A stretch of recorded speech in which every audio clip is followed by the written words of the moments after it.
Hello friends, welcome back to my channel. তো আজকে চলে এসেছি সকাল সকাল ছর্দির বাড়িতে আসার সঙ্গে সঙ্গে নন্দিতা আমাকে টেনে টেনে টেনে টেনে মাছ বাজারে নিয়ে চলে আসলো। আর দেখলাম সেই কাঁকড়া, আর জানে যে আমার কাঁকড়া খেতে ভালো লাগে, ওই জন্য ও বিশেষ করে কাঁকড়াটা নিল। আর ছোটো ছোটো মাছ খুব ভালো দেখলাম, বড় মাছ তো সবসময় খাওয়া হয়, জন্য ছোটো মাছটা নিলাম। এদিকে দিদি কাঁকড়া কাটতে বসে গিয়েছে। কাঁকড়া কাটা নিয়ে আমার কোনো অভিজ্ঞতা নেই, ওই জন্য আমি এর থেকে 10 হাত দূরেই ছিলাম। এদিকে মাংসের জন্য পেঁয়াজ রসুন কাটাকাটি চলছে। এদিকে দিদি সরাপিঠা বসিয়ে দিয়েছে। সরাপিঠাতে মাংস খেতে আমার জাস্ট অসম লাগে, ওই জন্য সরাপিঠা মাংস স্পেশালি আমার জন্য হচ্ছে। আর সঙ্গে হচ্ছে কী কী আইটেম সেটাও তোমাদেরকে আমি বলবো, কিন্তু একটু পরে আস্তে আস্তে সব শুনতে পাবে। আর এখানে চলছে কাঁকড়া কষা। ওহো, যা কাঁকড়া কষা বানায় না, অসম অসম অসম অসম। আর এদিকে কাঁকড়া ভাজা, এদিকে পুঁটি মাছ ভাজা, আর পুঁটি মাছের ঝালও করেছে। এই যে সেই স্পেশাল দিদি যে আমার জন্য এত কিছু করেছে।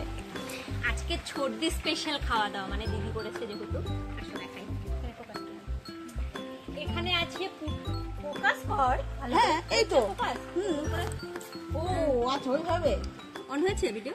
হ্যাঁ, এটা পুঁটি মাছের ঝাল, পুঁটি মাছ ভাজা, কাঁকড়া ভাজা, কাঁকড়া কষা, ভাত, লেবু, কাঁচা পেঁয়াজ, আর এইদিকে নন্দী স্পেশাল চিকেন। ওয়াও, আজকে জমে একদম ভিড় হয়ে যাবে।